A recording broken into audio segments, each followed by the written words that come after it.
discussion, and what is the relationship between parties involved. Mm. Then scroll down. So. All right.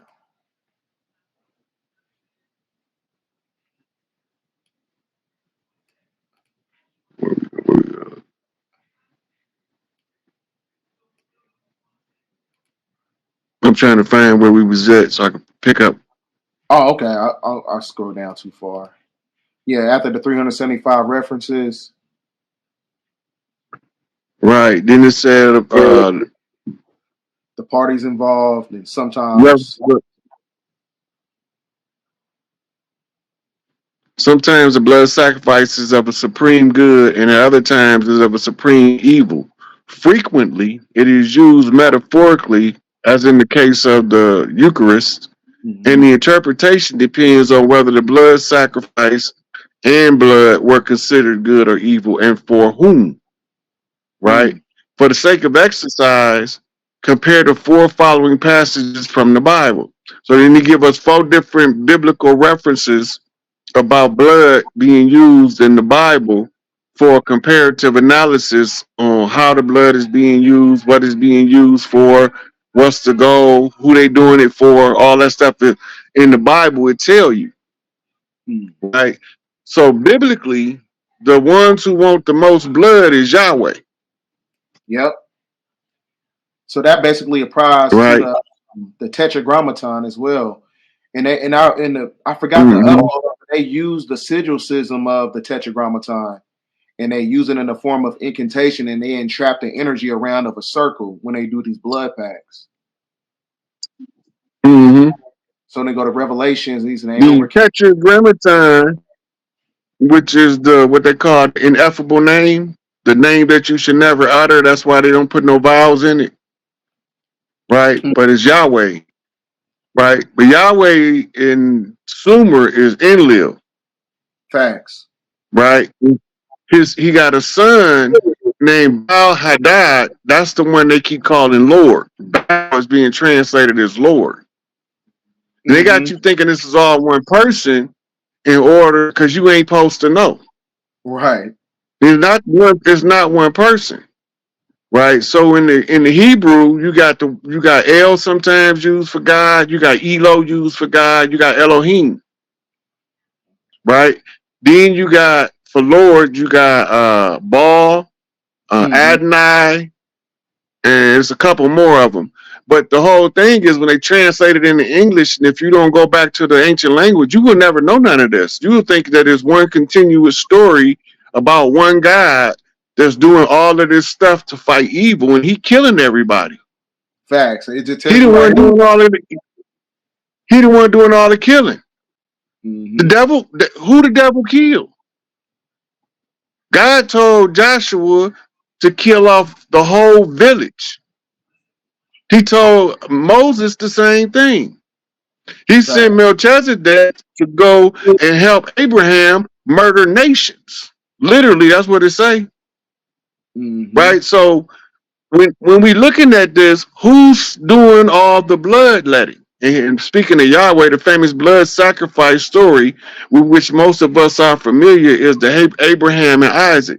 As we Facts. are told, Abraham was ordered by Yahweh. ineffable name to kill his son Isaac. Abraham is about to do this in obedience to his God Yahweh. When the holy go to the next one. All right.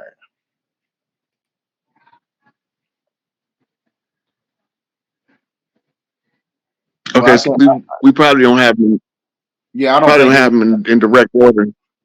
But that basically just shows people you like a lot of people don't understand the fact that the church and the state is not separate because they all connected by way of canon laws. So government and religious text basically applies together for those who don't understand that whole, synopsis of what he just read. Because that's why the blood has to be spilled by way of monotheistic religion that's acclimated to government. It all works in tandem. So it also talks about, let me see. There was one part of the book that I was reading that I found very significant, and it was, I think this is the other part right here. Yeah. I'll blow it up for you.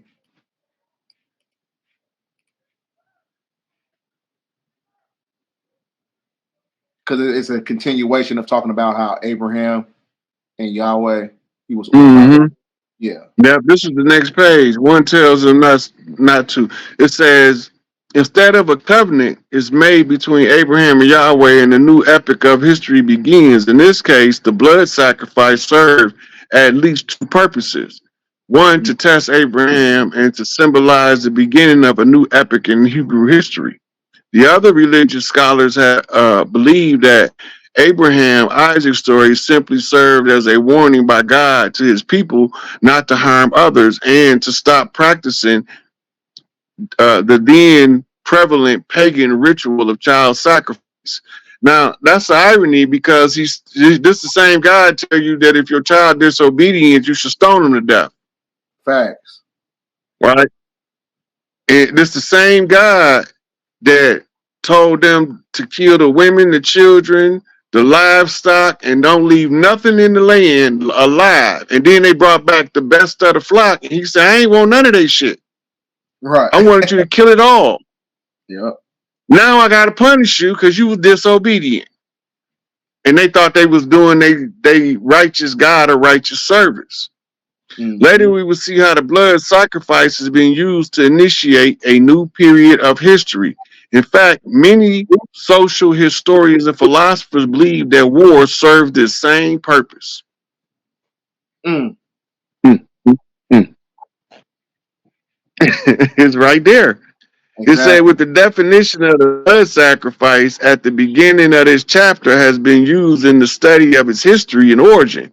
Some writers, wishing to awaken their audience to the horrors of which humans are capable, have broadcasted the original definition of human sacrifice to include such things as war, abortion, reduction of welfare benefits for children, reduction of educational benefits for children, the loss of afternoon milk for children, slavery, the exploitation of natural resources, female discrimination, wife beatings, the witch hunt, homosexual persecution, child abuse, the mistreatment of elders, and capital punishment.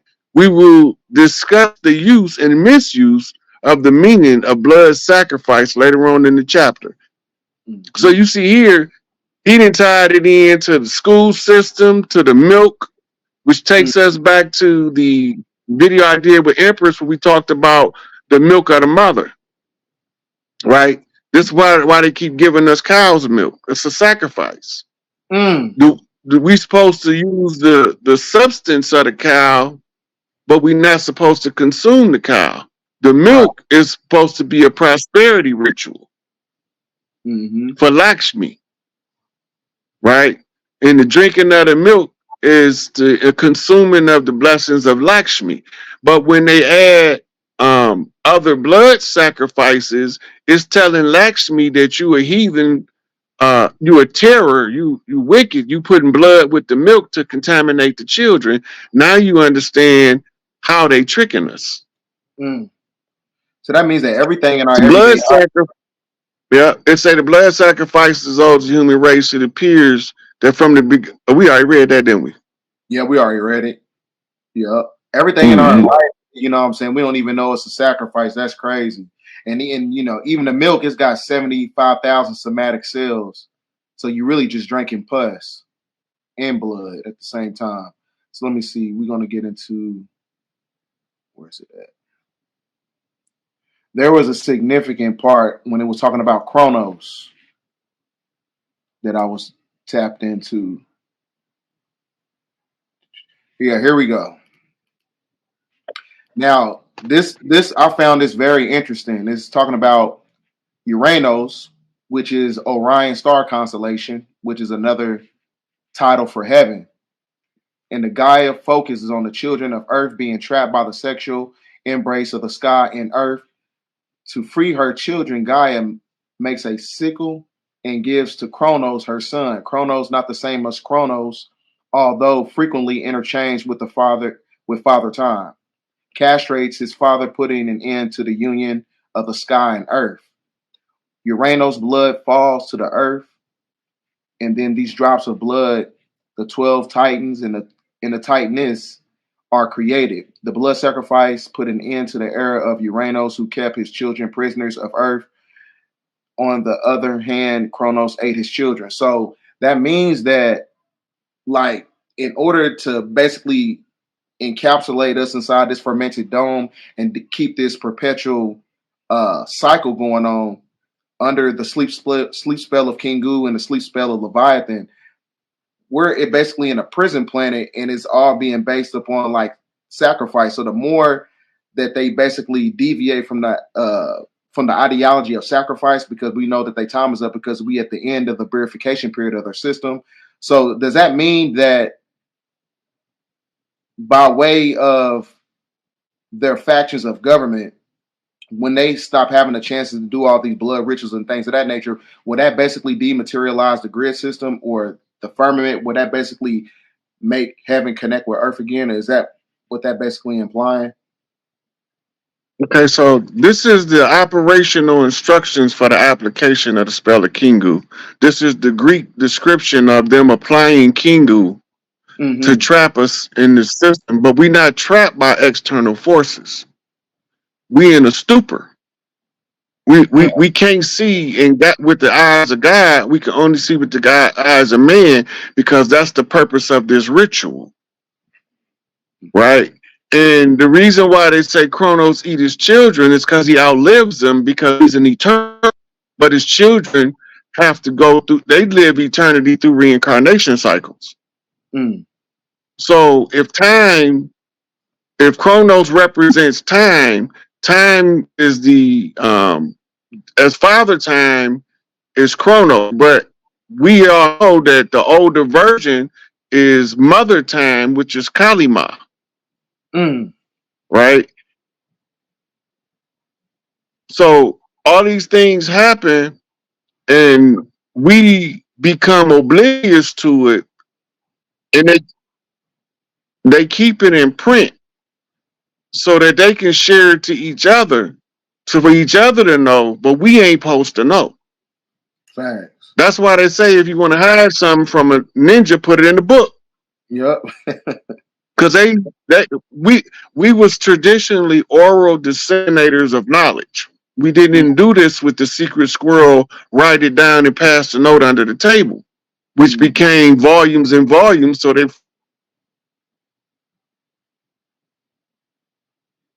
hold on, Ryan. You can't hear you.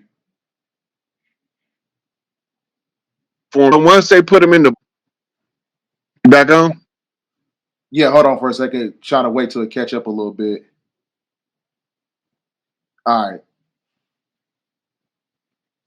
Right. So once they start putting it in book form, then they can control the narrative of what you should study if you're a good person, and what you shouldn't study if you're a bad person. But when you get to the higher realms, there is no good people or bad people. They just people. When you get to the higher realms, there is no light-skinned people, dark-skinned people. They just people, because they're all represented by a light body. When you're in a light body, you don't have a race. You don't have an ethnicity. You have to take on physical form. And normally the form you take on is the prevailing genetics, if you are Etherian, of the surrounding culture. So if you want other cultures to be able to tap into, they call it tying into the vine, then they have to be also on the same geography as what we call the main line, the main bloodline. And this is your Mississippians, that all of these other tribes are tied in. They call it twigging. And then they call it the one drop of blood doctrine. Right? And where do you go to get the one drop of blood? You go to God's crucible. It's another epithet for America. Once you in God's crucible, now you submerge in what's called the great melting pot. Yep. Right? Once you're in the great melting pot, the goal is catharsis. Right? So the most wicked people had to do the most wicked stuff to the most righteous people, because the most righteous people can take it better than everybody else. So that So so when that's they put, so that's mainly yeah, why. Go ahead. Go ahead. My bad. yeah, so this is why you seeing being played out in front of us. They're Mm-hmm. playing it out in front of us to say, see, I told them they just didn't speak the language. Mm. So that's mainly why the great majority, because a lot of people be like, well, why are we so discriminated against? Because it's all according to their blood contracts that they have. So where is this at? Okay. You see this? The idea of an American vote is not much different Yeah. from other ideas about a chosen people. Yeah, I see it. Chosen people, including the Nazis, always have the right to perform blood sacrifices. Think about that for a minute. Now, the people that send our children to war don't send their children to war. Right. Why they don't send their children and why they send ours?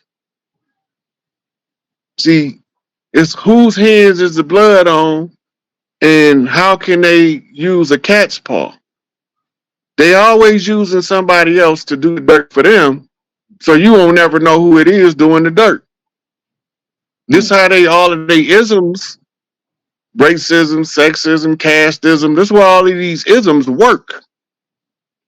They work on they manipulate your ignorance to their advantage, and then they compel you to defend your ignorance with pride. They some dirty mofos, ain't they? And then we're gonna Look, it said the method of reconciliation is always a process of myth making and fictionalizing. Those sacrificed in this way, it say those sacrificed in this way are always less inferior, non-human, not like us. This is very similar to Reagan's notion of the evil empire, the Russian communists looting and raping American business. When America was financing Russia when it was communist the whole time. Most people don't know that. Yeah, I didn't even know that. Wow. Go back, you can pull up an almanac from any time before the wall fell. And the number one economic aid to the communist Russia was the United States. Mm. They was giving them billions of dollars a year. So let's go into the practice of blood sacrifice. Throw this up so that people could see it. All right. It's at the extent to which the blood sacrifice were practiced is quite large. In fact, the types of people and the details of the various sacrifice would require volumes. Some examples from different parts of the world, then it goes into Abraham kills Isaac to create a new orientation for the Hebrews in Greek mythology. Agamemnon kills his daughter Iphigenia, so the winds can carry the Greek ships to rescue Helen and Troy. The idol god Molech cult sacrificed children by fire. The Germans had a covenant with their gods, which demanded not only animal and human sacrifice, but supported sacrifices for victories over their enemies and the sacrifice for funerals. So Mm. they just used the blood ritual to capitalize on us at every turn because we don't know we not protecting ourselves spiritually by selectively opting out of as many other rituals as we can, and we begin to wake up. Mm. That See, basically comes. then the power and the hold that the blood magic have starts to dissipate. But you got to be able to identify whether it's in the church, the mosque, or whether it's on Wall Street, or whether it's in DC, or whether it's in Hollywood. And what you see a lot of celebrities doing is actually telling on them. When you Um, see them celebrities doing, they actually telling on the people that's putting them up to it. This right here, they literally telling you the people running Hollywood, this is what they into. but Mm-hmm. they dress it up in costume form to make it more palatable because most people don't believe it's going on. Mm-hmm. Exactly. And they call that, it's kind of like ceremonial magic, call it the Govey. That was part of the, but I was looking for the part of the publication that talks about that. But we're gonna go back up here. That's also the prefix of government too. Mm. So, so this cult of Moloch, does this also apply to? Because I sent you this right here, and it talks about how the MIT explains why laws are written in an incomprehensible style, just as magic spells use special rhymes and archaic terms, Archaic terms. archaic terms, and signal the power and convoluted language. Legalese acts to convey a sense of authority. They include. Let me see.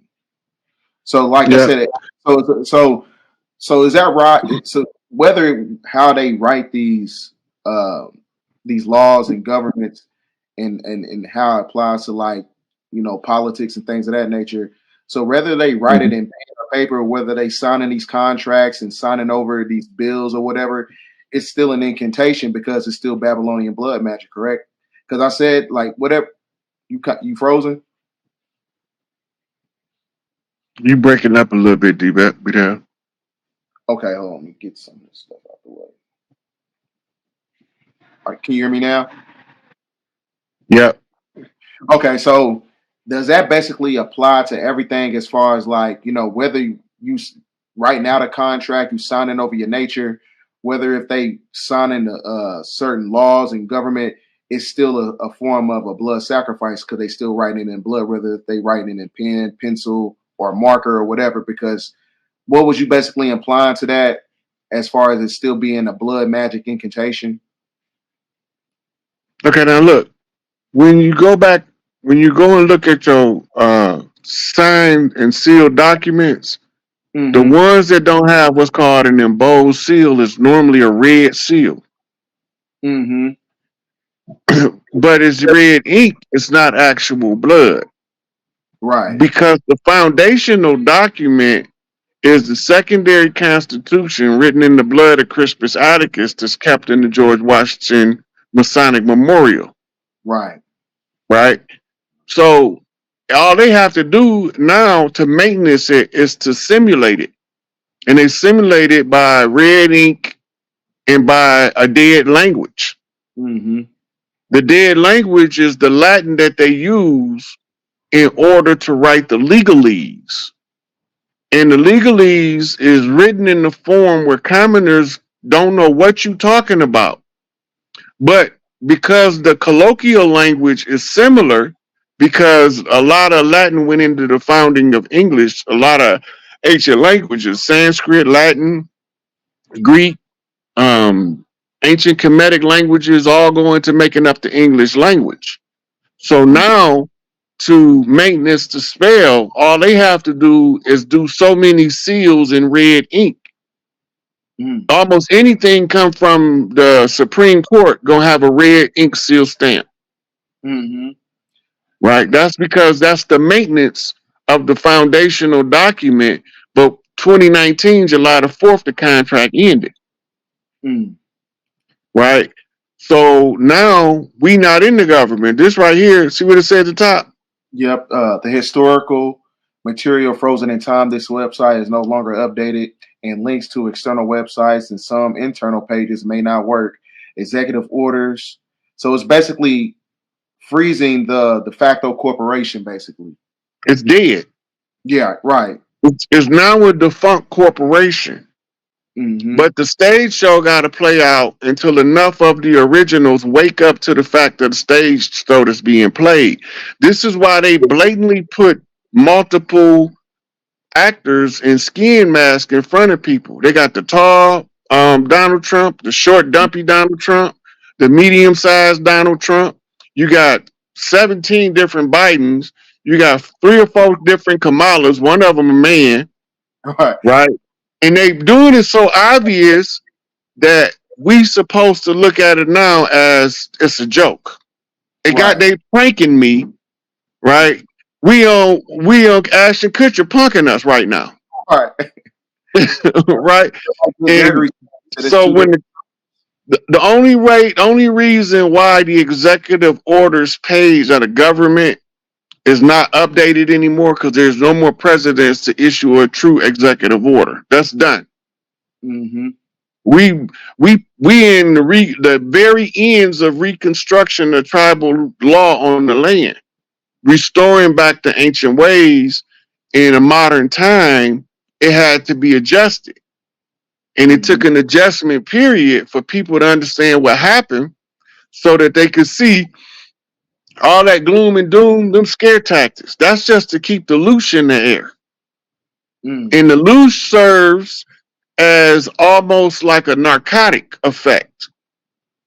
This is Mm-hmm. why if you run up on a flock of sheep, they can't even run. If you Mm. run on them at them face on, you got to come from behind them. If you Mm. come at them face on while they facing you, they froze. They don't know what to do because the Mm. predators always attack them from the rear, right? But if you come up them at a side angle or back of them, they know to run, Mm. right? But if you come directly at them, they froze.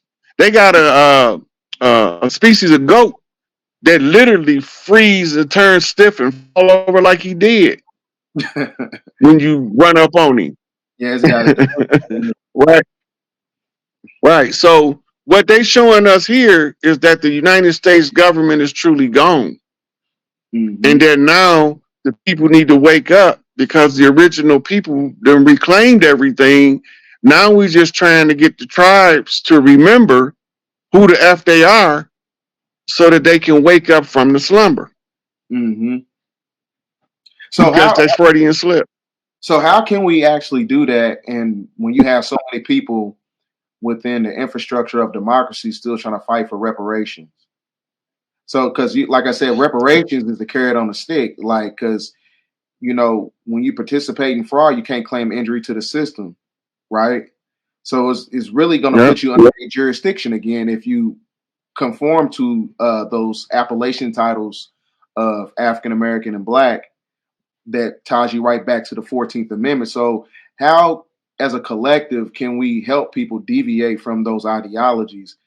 And let them know that like we didn't come, we've been here the whole time, and it's a lot of people who don't understand that and how that also applies to uh, ecclesiastical law and their factions of religion. Well, one thing, by exposing what's being done to us helps us to mentally defend from it. And whatever level we realize it at, we can explain to people on the same level what we seeing. Mm-hmm. I don't even discuss reparations because under no circumstances, if you start giving reparations, then you're just gonna be money shuffling all over the world going back to the end of time. Right. Right, because at some point outside of America, everybody had everybody slaves. This has Mm-hmm. always been the land of the free, the home of the brave until 1492. Mm-hmm. And now it's the land of the captive, and the captive is called the slave Mm. since 1492. We've been Right. in a perpetual state of warlock. All Mm. Big Mama banks was closed. Well, shut their system down. Now her banks are opening up. Mm. Right? So, but what about restitution? It's the same thing. They Mm. can't restitute. They can't. The only thing they can do is give us what's ours, and then they don't got nothing. Exactly. If they give us what's ours, they don't got nothing. So then, what we gonna get from them? Mm. So you got two options. You can fight for reparations. That means fight for what you want, or you can fight what's rightfully yours, which is gonna surpass reparations by millions Facts. per individual. That is Mm-hmm. right. So we don't know. We just sit here and we follow the system, but the system ain't going nowhere but down. Facts.